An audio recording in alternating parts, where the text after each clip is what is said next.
The chain went at noon, and I heard it before I saw it, a flat crack, then a ringing that went on after the sound should have stopped. Then the yard emptied. 60 people can clear 100 feet of packed dirt faster than you would believe. Grooms went over the horse lines. 2 armorers went through a window that had not been made for going through. The water boys dropped their yokes and ran for the brick stair, and the buckets rolled and boomed like drums all the way to the wall. Caro came out of the wolf run at a dead run, with 4 feet of broken chain swinging from his collar, and he took my 12th handler off her feet before she had finished turning around. I was on the wall. I remember exactly where my hands were, flat on the hot brick, because it was the 9th day of a heat that had turned the whole Ossen plain the color of old bread, and the brick burned even through the calluses. I remember thinking that I would not reach the yard in time, and that everyone below me knew it too. Caro stood over the handler with his head down. He was not a wolf the way the wolves in your grandmother's stories are wolves. He was the size of a plow horse's chest, gray going white at the ruff, one eye gone milky from an arrow 4 winters back, and when he breathed you could see it move through him like weather moving through a hillside. The handler had the sense to go still. She lay in the dust with her arm over her throat and did not scream, and I will honor her for that until the day they put me in the ground. And then a woman walked out of the shade of the byre with a water yoke still on her shoulders, and did not stop. The yard shouted at her. 6 voices, all at once, all of them saying the same thing in different words. She kept walking. Not fast. Not slow, either. She walked the way you walk toward a bad job you have already decided to do, and the 2 buckets swung and slopped and left a wet stitch of dark spots across the dirt behind her. Caro lifted his head off the handler and looked at her. She stopped 10 feet out, set the yoke down.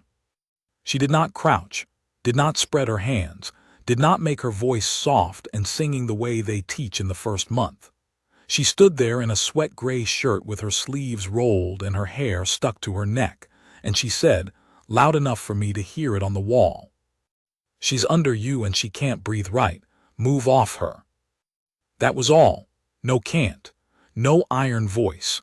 Nothing in it but the flat information of it, the way you would tell a man his cartwheel was about to come off. Caro's ears went back. "I know," she said. "I'm not coming closer. Move off her." He moved off her. I have gone over that moment more times than I have gone over anything in my life, and I still cannot tell you the mechanism of it. He did not bow. He did not come to her. He simply took 2 steps sideways, dropped his head to the level of his shoulders, and stood there breathing while 2 of her corpsmates hooked their hands under the handler's arms and dragged her backward through the dust. Then he turned and walked back into the run on his own, dragging the broken chain, and lay down in the shade like a dog outside a butcher's shop. The yard did not cheer. It made that low, embarrassed noise a crowd makes when it has been frightened and has nothing to do with the fright. I found I had come down the wall stair without deciding to. My master of horse was talking at my elbow about the chain, the pin, the smith who said it, and I was not listening because I was watching the woman with the yoke pick her buckets back up. She had lost 1/3 of the water. She looked at what was left, and her mouth moved a small, disgusted twist, and she went back to the well to fill them again. Nobody thanked her. Nobody spoke to her at all. That was the first time I saw Orla Den, and if you want to understand everything that came after, understand this. The moment that ought to have made her was a moment nobody in that yard was willing to say out loud because of her name. I should tell you who I am, though by now half the realms have heard some version of it, most of them wrong. I am Rune Having, Alpha King of Having, holder of the Ossen grass from the rill in the north to the salt flats no one wants, and at that time I was 36 years old and had been silent-blooded for 4 of them. You will not know what that means unless you are one of us, so I will say it plainly, and I will say it without dressing it up, because dressing things up is the disease I nearly died of. An alpha of having carries a wolf. Not on his body, I want that understood, because the storytellers get it wrong for the pleasure of the picture. My hands are hands, my face is my face. I have never worn a muzzle or a hide. What we carry is a presence, a second thing living behind the ribs, and it speaks. Not in words most of the time. In pressure, in leaning, in a kind of yes or no arriving before you have had time to reason. When it is strong, it walks out of you in the dark, as a shape of silver light that the horses can see, and men mostly cannot. My father's wolf used to lie across the doorway of the council chamber like an old hound, and the councillors used to step over nothing at all, and nobody ever remarked on it. 4 years before that noon in the yard, mine went quiet. Not gone, I would have preferred gone. Silence is worse than absence because you keep listening.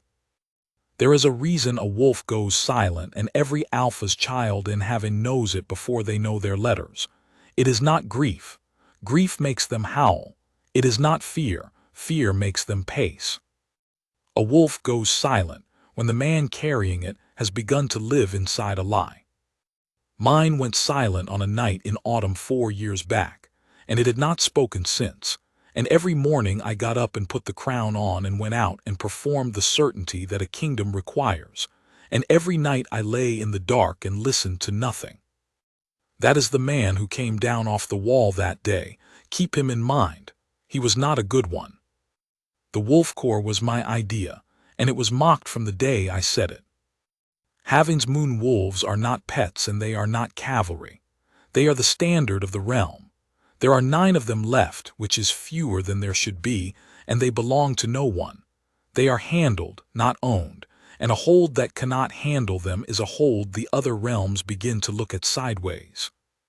Caro was the largest and the oldest, and the one the songs were about. The men who handled them died at the real gate. All of them. Every trained handler in Having was in that gatehouse on that night 4 years ago, because the wolves were kennelled there. And when the gate was opened from the inside and the raiding host came through, the handlers died holding a corridor 11 feet wide for long enough that the rest of us lived. Ansel Den, the gate warden, died with them. He was the last one on his feet. That is a fact, and it will matter later. So I had wolves and no hands for them, and the whole art was in the heads of dead men.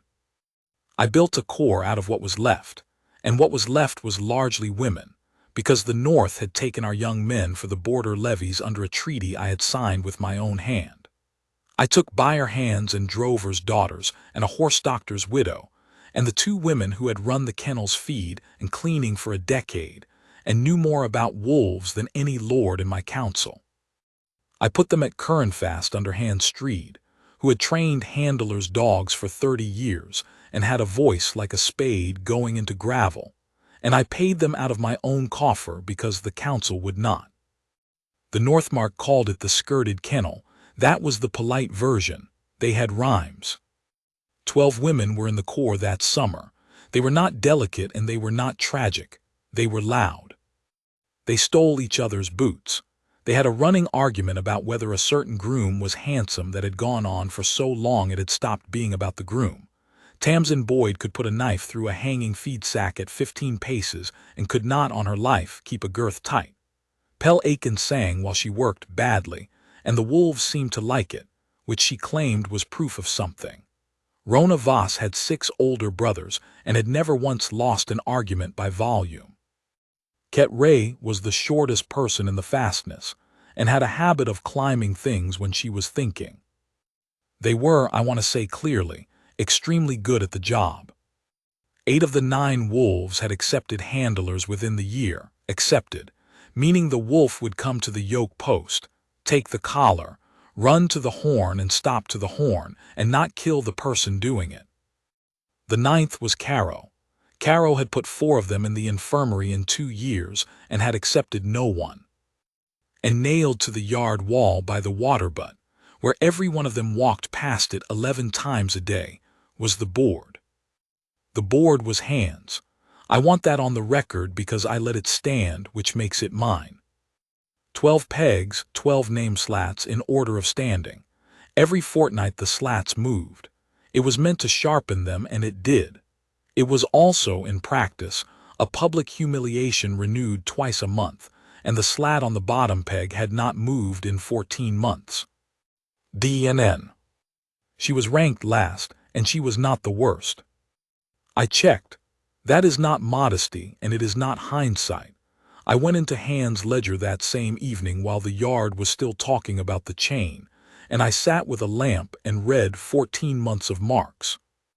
Orla Den was middling on the run work and better than middling on the feed-in physic, and she was the best in the corps on what the old handlers had called the long sit, which is exactly what it sounds like. Sitting outside a run for hours doing nothing until the animal stops caring that you are there. Ket had 2 hours as her best. Orla Den had sat outside Caro's run for 9 hours in the rain and come away with her fingers wrinkled white and nothing else to show, and Han had written in the margin in her spade and gravel hand, stubborn as a tick, "No can't." No can't. That was the phrase that appeared beside her name 11 times in 14 months, and it was the phrase that kept her on the bottom peg. The can't is the handler's voice. It is a trained thing, built out of the old handler's craft, and it is essentially a performance of certainty. You drop your voice into your chest, you flatten every rise out of it, you never repeat a command, and above all, you never let the animal hear that you are frightened. The wolf takes the truth of you from the sound, the old manual says, therefore give it the sound you wish were true. That is what we taught them. Lie well enough with your throat and the wolf believes you. Orla Den could not do it. Could not. Han had drilled her for a year. She could get her voice down into her chest for about 4 words and then something in her would refuse, and the sentence would come out flat and plain and entirely, uselessly honest. You may already see the shape of it. I did not. I sat there with the ledger and thought I was reading a record of a woman's failure. The other thing in the ledger was her intake note. 2 lines, in Han's hand, from 14 months before. ORLADNN 26, Buyer Hand Currenfast, daughter of A Den Real Gate. Taken on over objection. Over objection. Somebody had objected to hiring the daughter of the man who died last at the Real Gate. You will want to know why anyone would object to that. And here is where I have to start telling you the thing I spent 4 years not telling anyone. Ansel Den's name was Mud in Having. The story that had gone out, the story I had allowed to go out, was that the Real Gate had not been barred that night because the gate warden had been drunk at his post, and that the raiding host had walked in through his negligence and killed the handlers and 31 others besides, and that he had died in the fighting he himself had caused, and that his dying well did not undo his living badly. I knew within a year that it was false. The gate had been opened from the inside, deliberately, by men in the pay of my cousin Sarek Having, warden of the Northmark, who had wanted the treaty renegotiated and had judged that a bad enough night would make me sign anything. He was right. I signed. And when I learned the truth of it, 11 months later, I sat in a room with 2 men I trusted and did the arithmetic of it. That the North was a third of my strength, that Sarek's banners were sworn to him and not to me, that naming him would put a war on the Ossen grass within a season, and that the man it would clear was already dead and past caring. So I let it stand. A dead man carried it. The realm stayed whole. I told myself that was statecraft. That was the night my wolf stopped speaking to me, not the night of the gate. The night of the arithmetic. 2 mornings after the chain broke, the Northmark came down the river road with 40 riders and a herald, which was more than the errand needed and exactly as much as the message required. I received Sarek in the long hall at Currenfast, which is not a beautiful room. Currenfast is a working fastness, brick, timber, a floor that has had horses on it. The heat sat under the roof like water in a bowl. My cousin is a handsome man, and he has never once in his life said a thing he had not weighed. He came in out of the white glare, put back his hood, and looked around the hall the way you look at a house you intend to buy after the owner dies. Cousin, he said, you've been busy. Say it, I said. The wolf line, he said.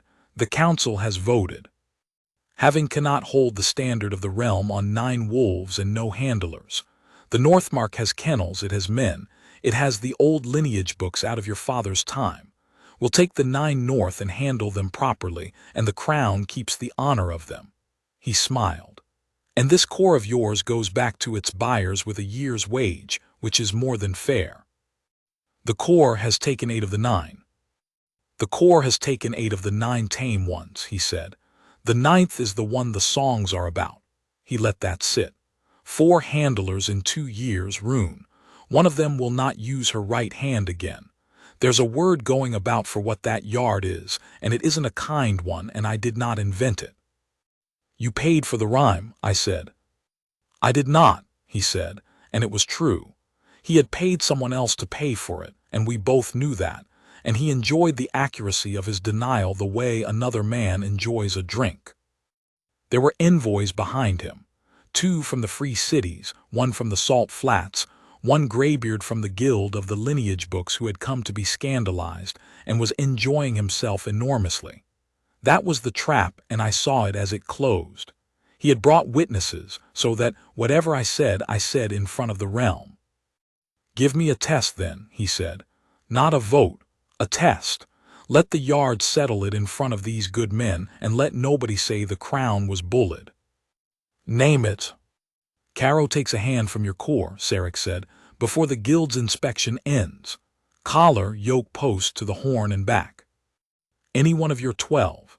If he does, I'll stand in this hall and say the wolf core of Having is the equal of my father's kennels, and I'll say it in front of the guild. He spread his hands. And if he does not, the 9 go north, the core disbands, and we stop having this conversation every spring. The inspection ends in 9 days. The inspection ends in 9 days, he agreed. I want to be exact about what I felt because it was not fear. It was recognition. He had built a thing I could not refuse without looking like a man protecting a failure, and he had built it in front of witnesses, and it was elegant, and he was my cousin, and I had let him keep his lands and his banners and his name for 4 years to buy peace, and this was what peace had bought. 9 days, I said. Behind him, through the hall doors, out in the white of the yard, I could see the water butt and the board on the wall and the 12 slats hanging in the heat. I went out to the wolf run that night, alone, without the crown. I did that sometimes, not for any noble reason. The run at Kernfast is a long stone-walled trench with a shaded lip, dug in my grandfather's day, and it is the only place in the fastness where nobody talks to you. I would sit on the lip in the dark with my boots hanging over and try to hear something. She was already there. She had a lamp turned right down, and she was sitting on the stone with her back against the post, doing exactly nothing, which I now know was the long sit. Caro was 30 feet down the run in the dark. You could hear him more than see him. I stopped. I could have gone. I have thought about that. There's someone up there, she said, without turning around. Yes. He knows, she said. He's been watching you since you came round the corner. A pause. You can sit down if you're sitting. It's the standing about that he doesn't like. I sat down 8 feet from her on the warm stone. She glanced over then and saw the shape of me against the sky, and got up so fast the lamp rocked. Sit down, I said. My lord. Orla Den, I said. Sit down, or he'll think we're arguing about him. She sat down, not gracefully. She sat the way a person sits when they have decided that standing up again would be worse. For a while nothing happened, which is the point of the exercise. The heat came off the stone. Somewhere behind us, a horse blew out its lips. Down the trench, Caro shifted and resettled with a sound like a sack of grain being dropped from a low height. You broke the water yoke rule, I said at last. There isn't a water yoke rule. There is now. Mistress Streed made one this morning. It has your name in it. That's fair, she said. That was a stupid thing to do. Was it? Yes. She said it without any of the ornament people put around admissions. He was down over Rona's sister, and I thought about it for about as long as it takes to think about it, which isn't long enough. If he'd been on the other side of it, I'd be dead, and Ket would have had to write to my aunt, and my aunt can't read, so somebody would have had to go and tell her. That's a lot of trouble for a thing I did without thinking. He moved off. He moved off, she agreed. I don't know why. That is not what a courtier says. A courtier says because I had studied him, my lord. She said I don't know why, and looked down the dark run with her chin on her knees, and I felt something I had not felt in a long time, which was interest. 12 pegs on that board, I said. Why are you on the bottom of it? Because I can't do the can't, flat. No self-pity in it at all, which somehow made it land harder. I've had a year of it. Mistress Streed's tried everything. She's had me shouting into a bucket. Did it help? It helped the bucket. She scratched at the stone with her thumbnail. I get about 4 words in and then it goes out of me. It's like she stopped and started again more carefully. It's like telling him I've got it in hand. And I haven't got it in hand. He's 400 pounds and he's older than me, and he's not sorry about anything he's ever done. Telling him I've got it in hand is a lie, and I can hear it going out of my mouth, and I can't get the next word out over the top of it. Every handler in Haven's history has said that lie. Then every handler in Haven's history was better at it than me, she said, and most of them are dead, and I'm not saying that's connected. I'm just saying it's true. The run was quiet, and then I noticed that Caro had come up the trench. He had not made a sound.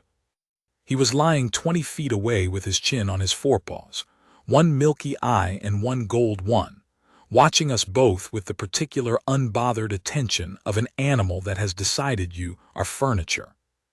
He does that when you talk, she said. Not to me, to anybody. He likes being talked near, she shrugged. Nobody talks near him, they talk at him, it's different. Behind my ribs, in the silence I had lived in for 4 years, something turned over. It was not a voice. I want to be honest about the size of it, because the songs make it a thunderclap, and it was not a thunderclap. It was the sound a man makes when he has been holding his breath in another room and finally lets it go. That small, that far away. I sat very still on the hot stone in the dark and listened for it to happen again, and it did not. And eventually the woman beside me yawned and apologized for yawning and went off to her bed, and I sat there until the sky went gray. They drilled the cant for 6 days. You have to understand what that yard looked like from where I stood. 12 women in the white heat, in a line, hoarse by the second hour, each one taking her turn at the yoke post with the practice collar, while Hand Streed walked behind them with a switch she never used, and a tongue she used constantly. Chest, Boyd, chest, you're squeaking at him like a gate. He can hear you doubt it, Aiken. He can hear it in the back half of the word. Again. Again. And they got better. That is the thing nobody outside the yard ever wants to hear. They were good and they were getting better, and by the 4th day Tamsin Boyd could put a command out of her chest that would have stopped a bar room, and on the 5th day Caro took the collar off her. Took it off her, I should say, in the sense that he came to the post, let her get the collar within 4 inches of his neck, and then turned his head and closed his teeth on the leather and pulled it out of her hands and carried it to the far end of the run and lay down on it. The corps laughed. It was that or cry. Tamsin stood in the middle of the yard with her empty hands out and said something about a year's work and a good collar, and Ket Ray fell off the water butt. On the 6th day it was Orla's turn, and Han would not give it to her. I was on the wall again. I heard the whole thing, because Han Streed has never in her life said anything quietly. You're not going in. Mistress. You're 12th. He's had 4. I'm not putting a girl who can't hold a voice inside that gate with the guild watching, and I'm not putting you in there for your father either, so don't say it. That was the mistake. Han knew it as she said it. I watched her face know it. The yard went the way a yard goes. Orla Den stood there with the practice collar over her shoulder and did not shout. I have known a great many people who would have shouted. She stood there in the flat white light, and she said, in that plain, unornamented voice that carried further than shouting would have, "My father barred that gate. He barred it and it was opened after, and he died getting it shut again with 9 feet of it burning. Nobody in the yard moved. I'm not saying it to you," she said to Han. "You've been fair to me. I'm saying it because everyone's just heard you say the other thing, and if I stand here and let it go, then I've agreed with it. So, that's all. That's the whole of it." Then she put the collar on the rack and went and did the feed round, which was hers that week, and the Corps went back to the drill, and Han Streed stood in the middle of her own yard for a long moment looking at nothing. And I stood on the wall above them with a crown in my saddlebag and said nothing at all, because saying anything would have been the end of a treaty and the start of a war, and because I had done the arithmetic once already, and a man only does that arithmetic once. After that, he just lives inside the answer. I want you to know that I knew, right then, exactly what I was. There was no discovery coming. I had been the man who let that stand for 4 years, and I had been all of it on purpose. And standing on that wall in the heat, I understood for the first time that it had cost me something I had not budgeted for. She had said it to 12 women and a drill mistress with nothing to gain and everything to lose, because it was true, and someone had said the other thing out loud. I could not remember the last time I had done that. That night I found her at the run again, and this time she did not get up. "You'll get me put on report," she said. "I'm the king." "You're the reason there's a report," she said. "Mistress Streed writes down everything. There's a line in the book that says the sovereign was in the run enclosure after the horn again." "Is there?" "There's a line that says the sovereign was told about the horn rule and did it anyway." I sat down. Caro came up the trench unhurried and lay in his usual place, and I found that I was glad of him, which was a strange thing to be. "Tell me about the cant," I said. "Not what Streed says, what you think." She was quiet for a while, and I thought I had asked badly. "I think it's wrong," she said. "Go on." "The old book says he takes the truth of you from the sound, so give him the sound you wish were true." She had it word perfect, which told me she had read it more times than the ones who could do it. But if he takes the truth of you from the sound, then the sound isn't the thing, is it? The truth of you is the thing. The sound's just where he gets it from. She turned her hand over, examining nothing. If he can hear the truth under my voice, then he can hear it under theirs too. He can hear Tamsin doing it right and being frightened underneath. So all the cant does is make everybody sound the same to us. It doesn't make anybody sound different to him. Down the run, Caro's tail moved once against the stone. "Then what does he want?" I said. "I don't know that he wants anything." She said it slowly, feeling for it. "I think he wants to not be lied to. That's not the same as wanting something. That's just a thing that's gone wrong for him so many times he's stopped putting up with it." She looked over at me. "Can I say a thing that's above my station?" "You've been saying them for 2 nights. You lot lied to him," she said. "Not you, handlers. 4 years of people standing at that post going easy, easy. I've got you and every single one of them ready to go through the gate the second it turned bad. And it turned bad and they went through the gate. Which is right, I'd go through the gate. But he's not stupid. He's got one eye and he's old and he's not stupid. He's been told he's got someone and then found out he hasn't got someone 4 times in 2 years. She shrugged. I'd stopped taking the collar too. I did not answer her, and after a moment she made a face at herself. "That was too much," she said. "I do that." "No," I said. "I do. My aunt says I've got no lid." "Orla," I said, and it was the first time I had used her name without the other one attached to it. "When you were in front of him in the yard, with the water, what did you feel?" "Sick," she said immediately. "Absolutely sick. My legs went." "You didn't sound sick." I didn't say anything that would have been a lie if I sounded sick, she said. That's the trick if it is one. I couldn't say it's all right. It wasn't all right. Rona's sister had a wolf on her chest. So I said the only thing I actually knew, which was that she couldn't breathe and he was on her. And I said I'm not coming closer, and I meant it, and I didn't come closer. She rubbed her face. And that's why I'm bottom of the board, she said. Because you can't build a drill out of only say the true thing. It's not a skill. It's just a she waved a hand, a shape I'm stuck in. Behind my ribs, the held breath let go again. And this time it was closer, and this time there was almost a word in it. Listen. That was all. One word in a voice I had not heard in 4 years from the next room. I put my hand flat on the stone to steady myself, and I do not think she saw. I have to tell this next part quickly, because it happened quickly. The guild inspection began on the 7th day.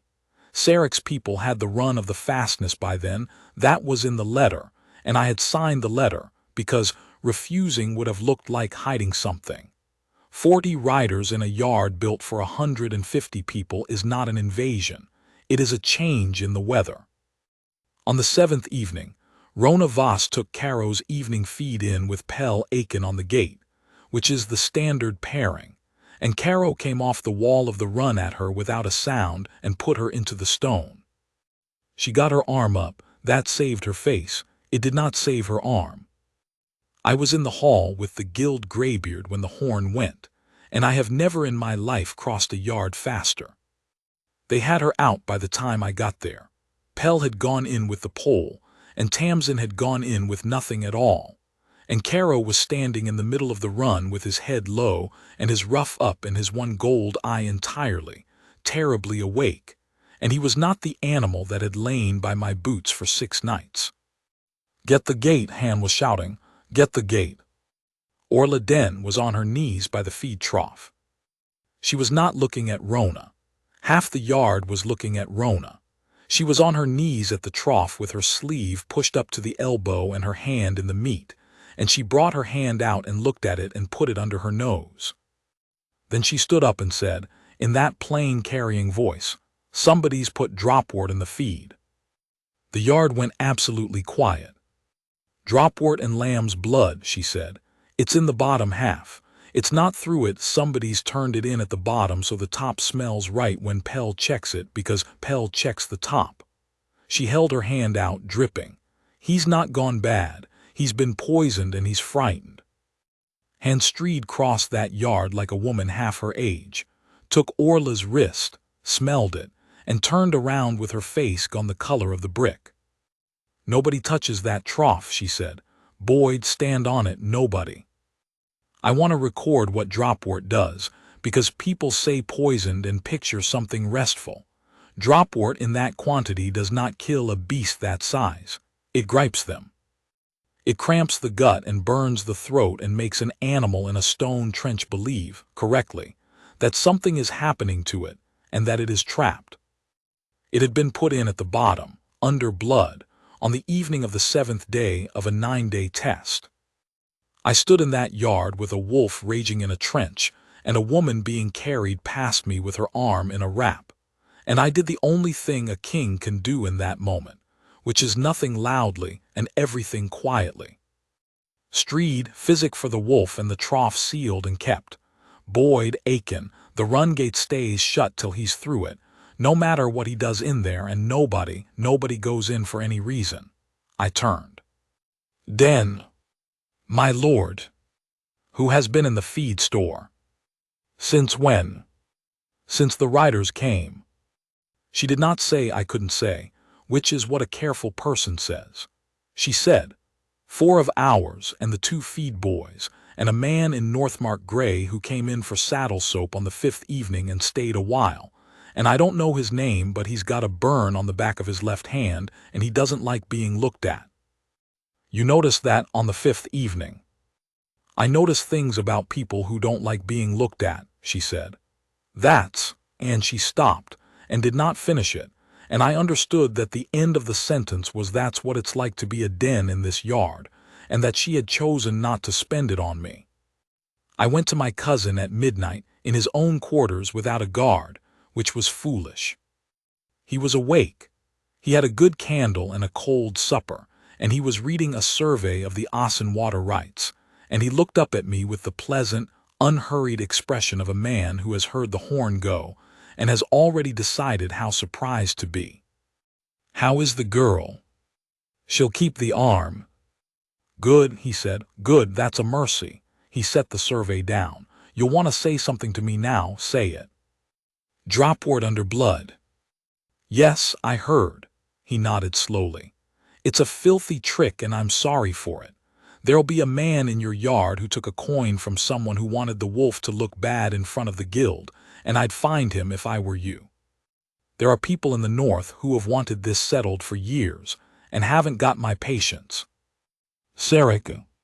"Rune." He said my name kindly.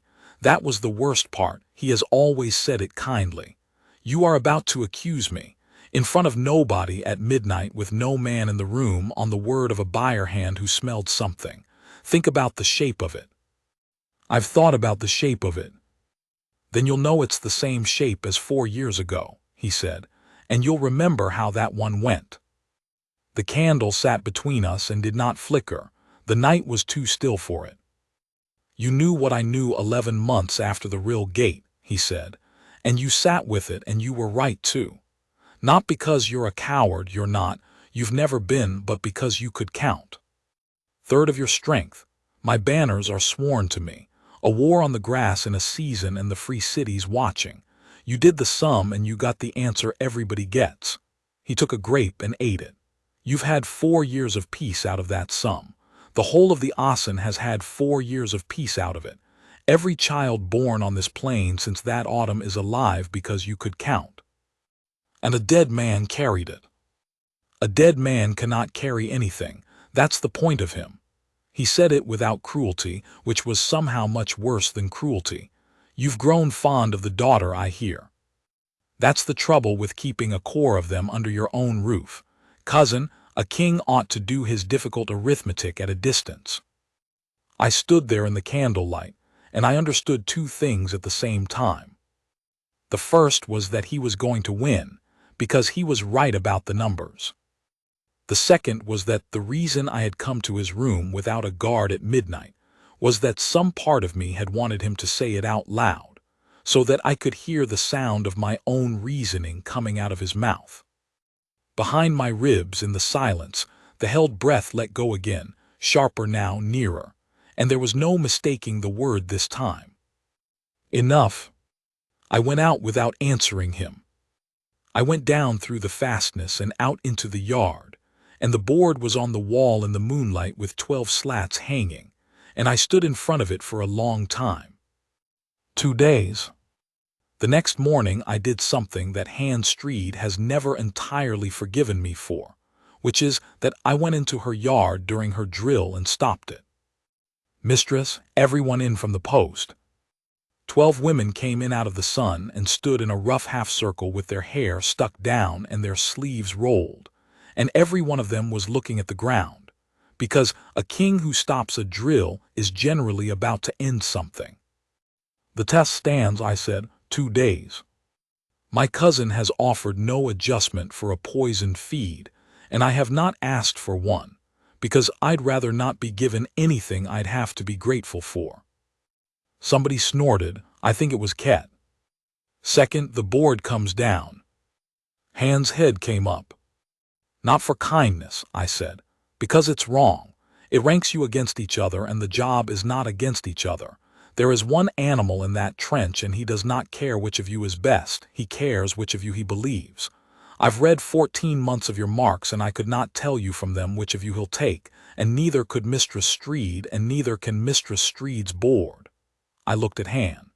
"You may hate me at your leisure." "I'll take it under advisement," said Han, in a voice like a spade. Third, and here I stopped, because I had not planned it and it was going to cost, and I said it anyway. There is a thing said in this yard about Ansel Den. I am not going to repeat it. I am telling you that it is not the whole of what happened at the real gate, that the crown knows it is not, and that I intend to say the rest of it in front of the guild before they leave this fastness." The yard did not cheer. It made no sound at all, which is what a yard does when it has just watched a man step off something high.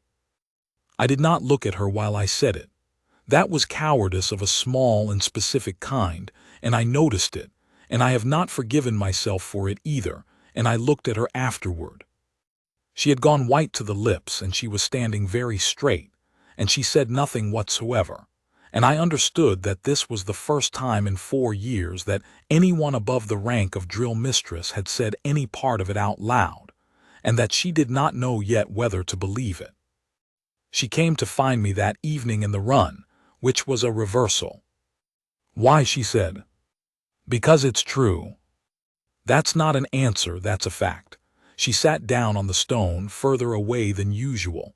"People have known true things about my father for 4 years. Nobody's ever done anything with one." She stared down the trench. "So why now? Why this week? Because I'm in the test." "Partly." "Right," she nodded, and her mouth was hard. "Then don't. Orla, don't do it this week." She turned on the stone to face me.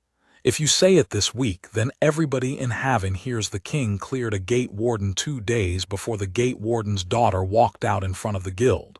That's not my father's name being cleared. That's my father's name being used. There's a difference, and if you can't hear it, then you've been a king too long." That is what she said to me. On the lip of a wolf run, in the dark, 26 years old and bottom of a board that no longer existed. "And if I say it after, then it's true whether I fail or not," she said, "and that's what I want. I want it to be true whether I fail or not. It's been true whether anybody liked it or not for 4 years. She scrubbed the heel of her hand across her eyes once angrily and got it under control. "Sorry." "Don't." "He's coming up," she said, and he was. Caro came up the trench in the dark, slower than usual, still sore from the dropwort, and lay down, and put his ruined eye toward us and his good one on the far wall, which is what he did when he was not afraid. We sat there. The plain cooled the way it does all at once, the heat coming up out of the ground and going.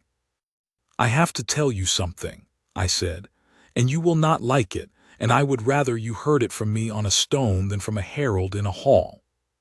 "Go on, then." "I knew about your father 11 months after the real gate," I said. "Not this week. 11 months after. I have known for 3 years, and I did not say it. And I did not say it because the man who opened that gate holds 1/3 of my strength, and naming him meant a war, and I decided the realm could better afford a dead man's name than a war. I made myself keep going. And that is the whole of it, and there is no better version, and I have had 4 years to find one." The silence went on for a long time. "Right," she said. "Orla." "No, I heard you." Her voice had not changed at all, and that was the thing that took the ground out from under me. She did not shout and she did not weep. She absorbed it the way she absorbed everything, flat and whole. 3 years. "Yes. My aunt lost the tenancy," she said. "Nobody would take our hay. They put a thing on our gate twice." She stopped. "You know all that." "I know all that." "And you were the king the whole time." "Yes." She sat forward with her elbows on her knees and looked down the run at the wolf. "I don't have anything to say to you," she said at last. "I want to. I've had 4 years of things to say to whoever it turned out to be, and now it's you and I've got nothing, and I'm too tired to make something up." She stood. "I'll be at the post on the 9th day. That's all I've got." And she went. "There is one more thing. And I set it down because leaving it out would be exactly the crime I am confessing. I had meant on that stone in the dark to tell her the other thing, that for 6 nights something silent in me had been coming back to life in her company. That the last time I had heard my own blood speak I had been 32 years old and had not yet learned to count. That I had gone to the run every night that week and told myself it was for the wolf. I did not tell her. She would not have believed a word of it. She had every reason not to, and she would have been right not to. And a man who has just confessed 3 years of silence does not get to follow it with a declaration and expect to be believed. So I said nothing about it, and she walked back across the yard past the empty pegs on the wall, and behind my ribs the voice that had been away for 4 years said, quite clearly, and with what I can only call disgust, "Coward." The 9th day came up hot and white, and absolutely still. They set the guild's chairs along the north wall in the shade, because the graybeard was 70, and it was the kind of heat that kills 70-year-olds. Sarek's 40 riders stood along the east side, in gray, in good order. The Free City envoys stood where they could see both the run gate and my face, which was professional of them. The whole of Curranfast that was not on duty was on the walls, grooms, smiths, feed boys, the cook and both her sisters, all the way round the parapet like birds on a fence. Down in the yard, the yoke post, the horn on its hook, the run gate, and Hand Streed with her hands behind her back and 11 women in a line and one more standing a little apart because she had come from the buyers and had not slept. I sat where a king sits, which is up and away and no use to anybody. The graybeard read the terms out in a thin voice, collar to the post, beast to the horn, and stopped at the horn. Any one of the 12, in any order the corps chose, 1 attempt each. And the corps chooses the order, said Sarek pleasantly. The corps chooses, said Han. Then I'd like to say something to your handlers first, with the crown's leave.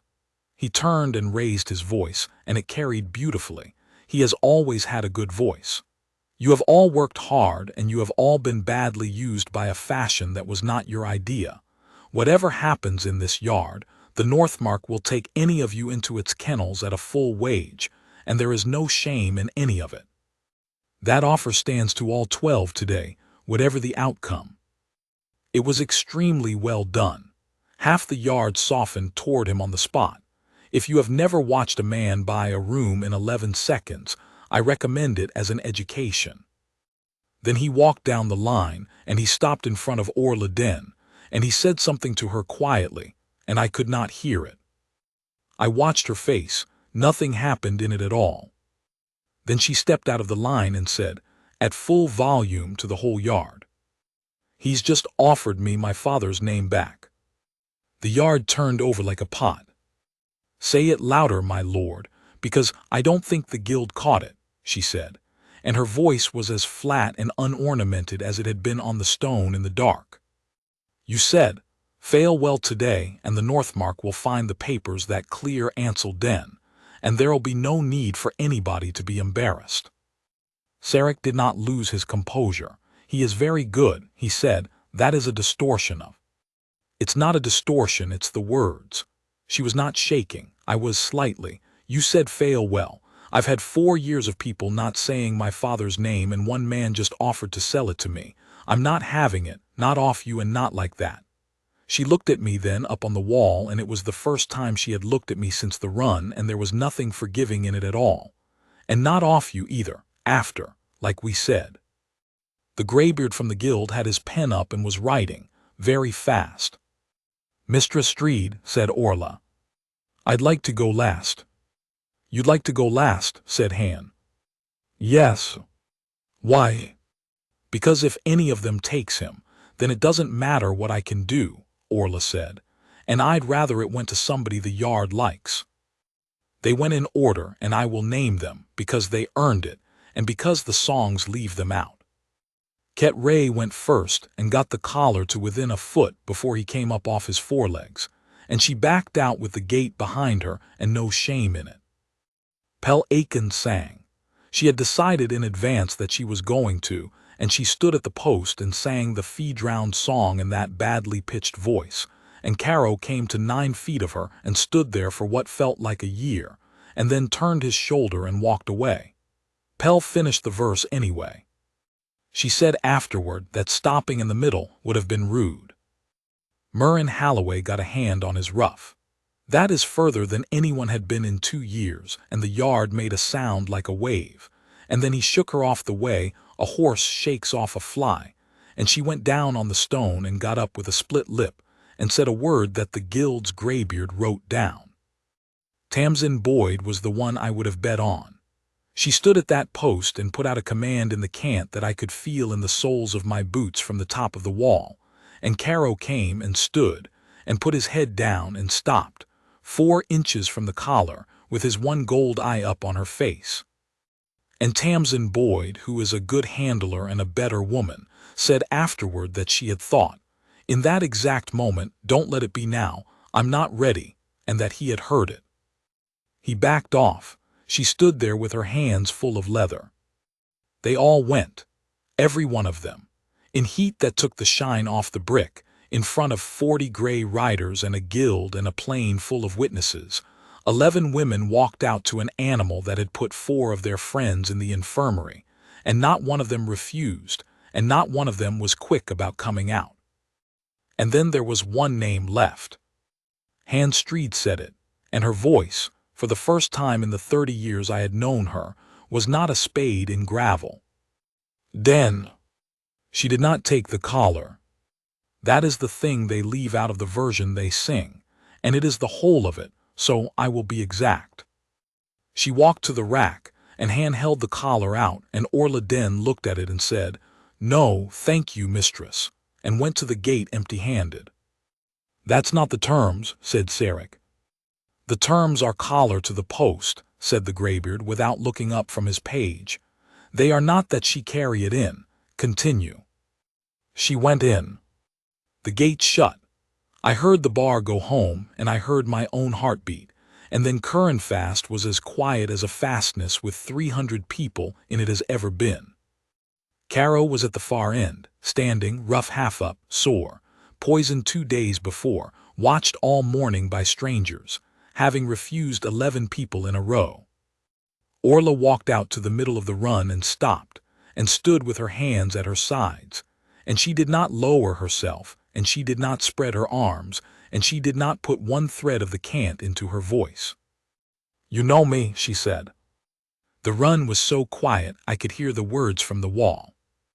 "I've sat out there 9 hours in the rain," she said. "You know my voice. I'm not going to do the voice they taught me. I've never been able to do it, and today's not the day I learn." He turned his head, both eyes on her. "They've all just told you they've got it in hand," she said, "and they hadn't, and you knew, and you were right." She took 1 step, not 2. "I haven't got it in hand. I've never had anything in hand in my life. My father died getting a gate shut, and they said he was drunk, and I've carried that in this yard for 4 years, and I couldn't stop any of it, and I can't stop what happens in the next minute either." Another step, her hands stayed at her sides. "I'm frightened of you," she said. "I've been frightened of you for 14 months. I'm not going to stand here and pretend I'm not, because you'd know, and then I'd be one more person in this trench who lied to you." He came forward, not fast. He came forward 3 lengths and stopped, and I saw Anne Street's hand close on the gate bar. "I can't make you do anything," Orla said. "That's what I came in to tell you. I can't make you, and I never could, and neither could any of them, and they all knew it, and they said it anyway." Her voice did not rise. "So I'm not asking you to do anything. I'm telling you where I'll be, and if you want it, it's there, and if you don't, that's yours to have." And she put her hand out, flat, palm up, empty. "That's the whole of it," she said. "That's all I've got." Caro crossed the last of the ground. He put his muzzle into her open hand. I watched a woman who had said she was frightened stand absolutely still with a wolf's teeth against her palm, and then he moved past her shoulder to the yoke post, and lowered his head, and knelt. Not sat, knelt.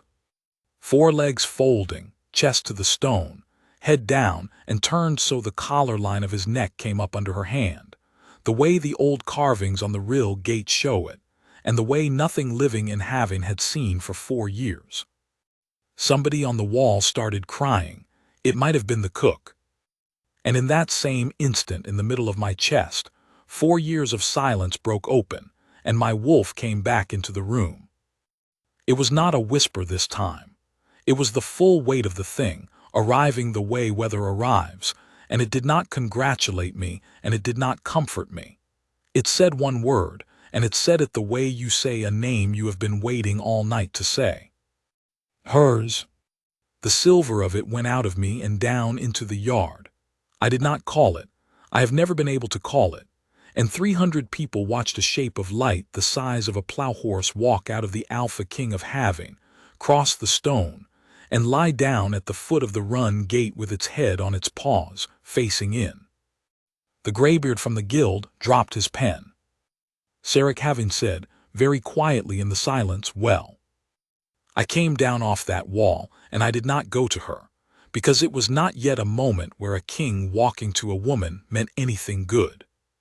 I went to the middle of the yard, where the sun was, and I stood in front of the guild and the envoys and the 40 gray riders and my own household, and I said, before anyone leaves this yard, the crown has a statement, and it is not about the wolf. Handstreed knew, I saw her know. 4 years ago the real gate was opened from the inside, I said. It was not left unbarred. Ansel Den barred that gate at dusk with 2 witnesses, and it was opened after midnight by men who were paid to open it, and he died shutting it again, and he was the last man on his feet in that corridor. Every handler in having died behind him. 31 others died in the town. The story that went out of this fastness, that the gate warden was drunk and negligent, is false, and it was false when it was told. I did not stop. If you stop, you never start again. I learned that 11 months afterward. I have known it for 3 years and I did not say it, and I want the guild to write down exactly why, because the reason matters more than the fact. I did not stay silent out of doubt. I stayed silent because the men who paid for that gate to be opened hold the Northmark, and naming them meant a war on this grass within a season, and I judged that the realm could better afford a dead man's reputation than a war. I looked at the graybeard. Write that. Word for word. He was already writing. The man who paid for it is my cousin Sarek Having, warden of the Northmark. He has admitted as much to me privately twice, once 4 years ago and once at midnight 2 days ago in this fastness, with no witness which he took to be safety. I turned.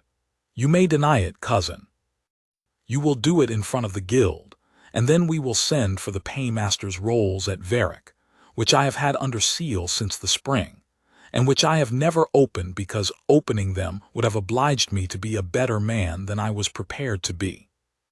His face did not change, and it did not need to. The 40 riders behind him changed for him. Understand what I am doing, I said to the whole yard, because I will not be able to say it twice. I have had 4 years to say this and I did not, and the reason I am saying it today is not that I have become brave. It is that I have spent 9 days being told the truth out loud by a woman who is bottom of a board I nailed up myself, and I have run out of ways to explain to myself why she can do it and I cannot. Then I turned around and I looked at the run. Orla Den, I said, your father barred the gate, it is said. It is said in front of the guild, and it is written down, and it is true whether you succeeded in there or not, and I would have said it tomorrow if he had refused you, and I want the guild to write that down as well, because I do not expect to be believed, and I would rather be doubted honestly than trusted by mistake. She was standing inside the run with one hand still on the wolf's ruff and the gate open in front of her, and she did not move for a long moment. Then she came out, and she came across that yard, and I did not know until she stopped what she was going to do. She said, say the number again. 31 in the town. And the handlers. All of them. And him. And him, I said. Last. She nodded once, hard, the way you nod when the thing you have been holding up finally has a wall under it, and then her face came apart in front of 300 people, and Tamsin Boyd and Ket Ray had her by the arms before I could take a step, which was right, and which was theirs to do and not mine. Sarek did not fall in that yard. Men like Sarek never fall in yards, they fall in rooms afterward slowly over paperwork. But he lost it in the yard. He denied it, of course. He denied it beautifully for about 4 minutes, and he was still denying it when a gray-coated captain named Orrin Fell walked out of his own line, crossed the yard, and knelt to me, not to the crown. He was careful about it, and he said so loudly. He said he had been at the rill that autumn. He said he had wondered for 4 years why his patrol had been moved 8 miles east on that particular night, and had been told not to wonder. Then 3 more of them came out. Then 11. They did not all come. I want that recorded honestly, because a story where they all come is a story someone made up. Rather, more than half of the Northmark riders in that yard stood exactly where they were, and some of them looked at the stone, and they rode north with him 9 days later. But you cannot hold a border with a third of a third, and the free cities had watched the whole thing from the shade. And by the autumn, Sarek, having had given up the Northmark under terms rather than lose it under siege. He was stripped of the wardenship, and the seal and the right to sit in council. He was not hanged. There are people who will never forgive me for that, and among them, some days, is Hans Streed. He never confessed. Not once, not in any room, not to me. He went to his sister's holding on the North Lakes with his own money and his own name, and he wrote a long account of his life which I have read, and in which none of this appears. That is what he is. Some men are not sincere and are not wicked in the way the songs need. They simply weigh things, and other people are among the things they weigh. The last thing he said to me at the gate, on the morning he rode out, was, "You'll have your war in 5 years, cousin, and it will cost more than mine would have." We did not, as it happens, but he did not lie about that either. He believed it. Now the part I would rather not write, and will. She would not see me for 6 days. Not out of spite. She was not capable of spite. I have never met anyone who so thoroughly lacked the equipment for it. She sent word by Ket Ray, who delivered it standing on the water butt, because Ket Ray delivers everything standing on something. She says, not yet, she says, it's not a punishment. She says she's got 4 years of a thing that just turned over and she can't do the other thing at the same time. Ket considered. She didn't say what the other thing is. But we all know what the other thing is, my lord, on account of the great silver wolf that lay down in the yard in front of the entire guild. Thank you, Ray. There's a rhyme going about, said Ket happily, and went away before I could ask. On the 6th evening she came to the run. She sat down on the stone at her usual distance and looked down the trench, and Caro came up out of the dark and lay down between us, which he had taken to doing, and which I chose not to interpret.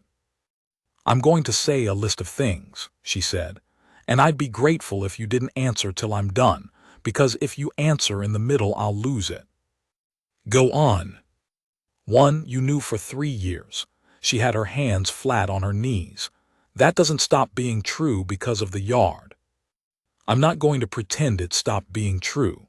I've watched people pretend things stopped being true my whole life, and I'd rather die. Yes. Don't answer, she breathed out. 2. You said it in front of the guild when you didn't have to and when it cost you the North, and you said the ugly reason out loud which nobody made you do, and the guild wrote it down and it'll be in the books after we're both dead. That's true as well. Yes. You keep answering. I know. 3. She stopped for a long time on 3. That thing that came out of you, in the yard. My wolf. It hasn't done that in 4 years. Mistress Streed told me. She said the last time was the night before the rill. She turned to look at me. Was that me? Yes, I said. How? Because a wolf goes quiet when the man carrying it starts living inside a lie, I said. And it does not come back for good intentions, and it does not come back for regret. And I know because I have offered it both for 4 years.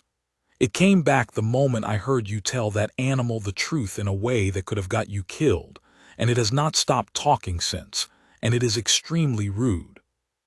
She laughed. She did not mean to. It came out of her sideways, and she put her hand over her mouth as if she had dropped something. That's not a courting speech, she said. No. Good. Orla, I turned my hands over. I am going to say the rest of it once, and then I am going to stop, and you will not owe me an answer tonight or this season or at all. On the first night on this stone, you told me you did not know why he moved off you. I have not been able to think about anything else since, and I have run a kingdom badly for 9 days because of it. My wolf gave you a word in that yard in front of 300 people, and I am not going to repeat it to you, because I have not earned the right to, and because you would be entitled to spit at me if I did. What I will say is that I have spent 4 years performing certainty at people, and I would like to spend the rest of my life somewhere near the one person in heaven who cannot do it.